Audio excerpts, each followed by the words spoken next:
Hi guys, thought it was time to do a follow-up from the video planning a recipe with another man's leftovers. I will link to that video below. I got a Christmas present from a friend up north here in Sweden, about 1,000 kilometers up north. In the box I got 2 of his homebrewed beers, and I also got some leftovers, a couple of portions of hops, and I got a big bag of carapils. It was actually 800 grams, and I got a bag of Abbey yeast, fermented cephale. So I took it on as a challenge to brew a beer using all the ingredients I've got. So I just added some base malt.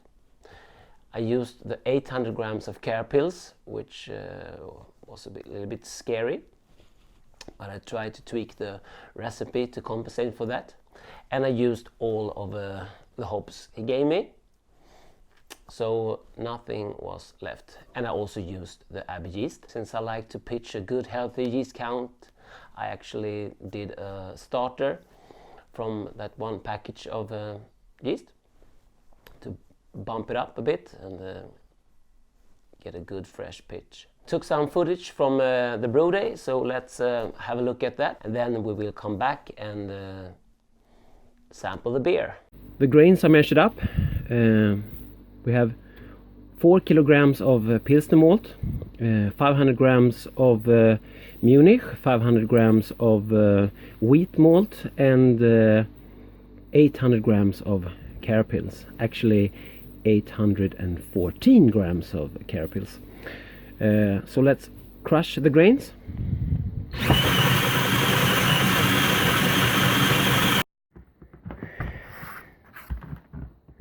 Brew kettle is insulated. We're up to 72 degrees. Actually heated up the mash water inside. The grains are crushed, ready to mash in.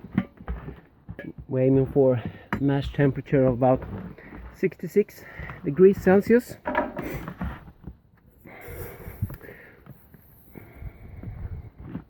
The reason for the hotter temperature of the water is because the grains will lower the temperature quite a bit. So I will add the rest of the grains.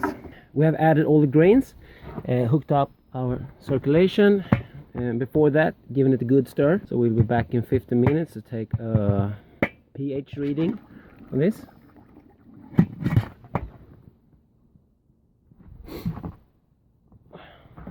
And we will also measure the temperature. Here's the hop additions. 60 minutes, 15 grams of Magnum. 15 minutes, 10 grams of Cascade and 10 grams of Centennial. And we will also add some Rotaflock and yeast nutrient. 5 minutes, 10 grams of Cascade, 8 grams of Styrian Goldings, and 20 grams of Centennial. And that flame out 21 grams of Cascade and 42 grams of Centennial. That's the hop schedule. 60, 15, 5, flame out, and we will let that steep for 20 minutes before starting to cool. We're 50 minutes into mashing, so it's time to take a pH reading. I'll put this down for about 3 seconds.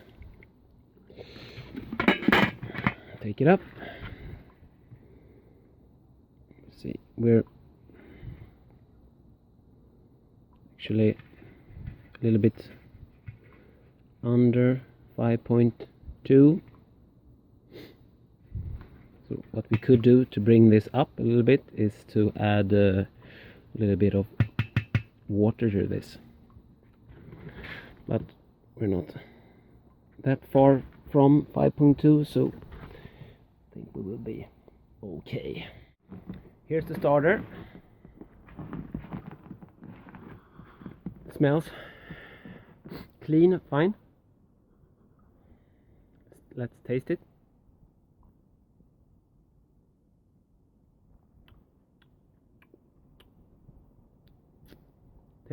Tastes good, dry, no off flavors.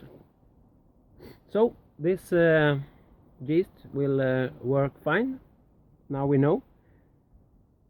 Always taste your starters.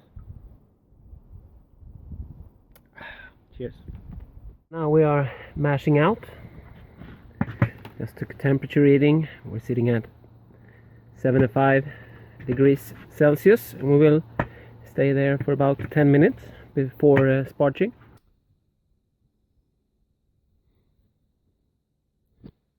The wort and the yeast are in the fermenter.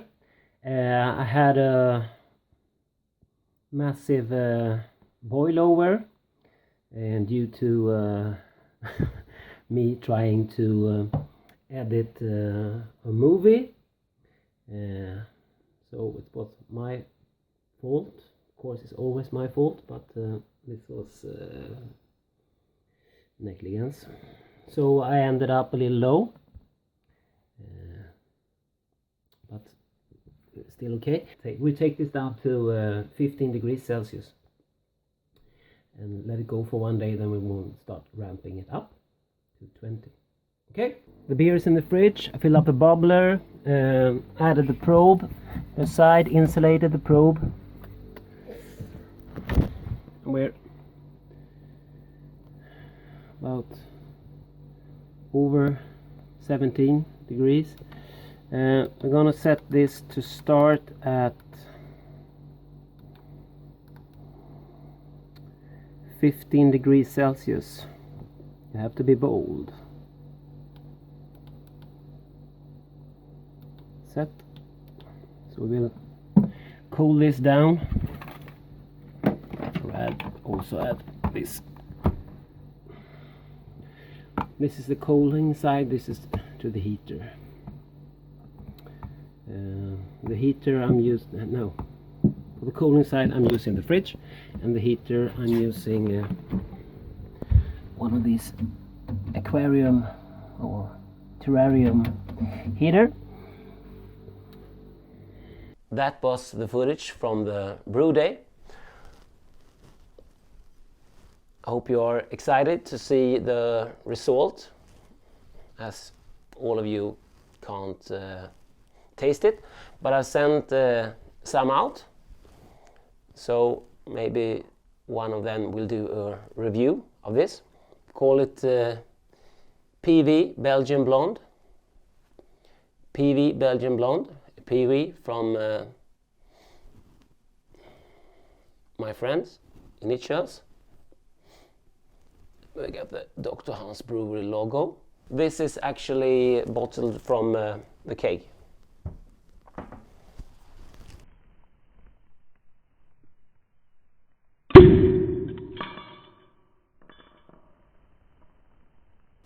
Nice pop. Good amount of smoke there.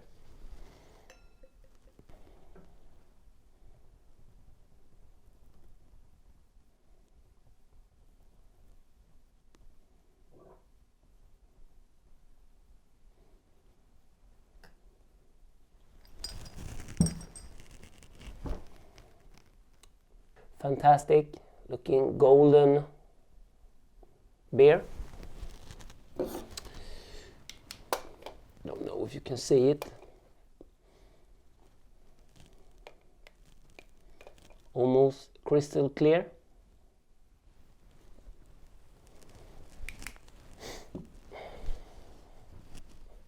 Let's give it a nose.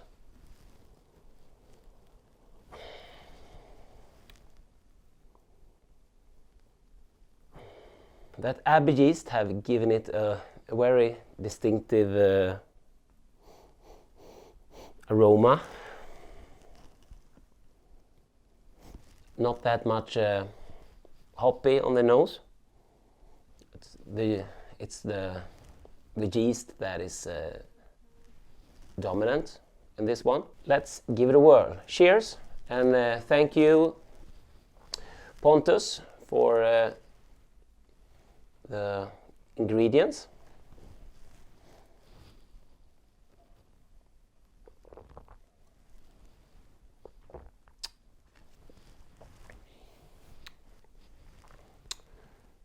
It turned out actually quite nice.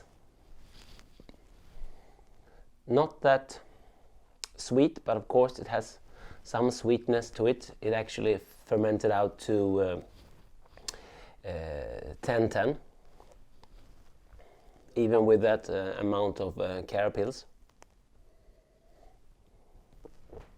Taste-wise as well, we have the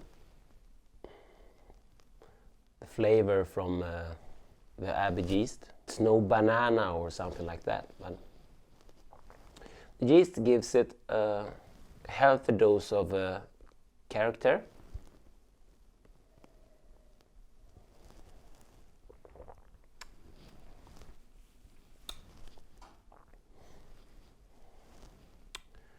So what can I say? Would I do an like an American pale ale or an IPA with this yeast? No, I don't think I would do that. But if you want to do something like this, yeah, why not? It turned out like nothing else I have done before, so that was interesting. Whole new yeast for me. This yeast is more for higher ABV beers, if I got it correctly, but this was the yeast he sent me, and this was the brew I decided to brew, and it turned out okay.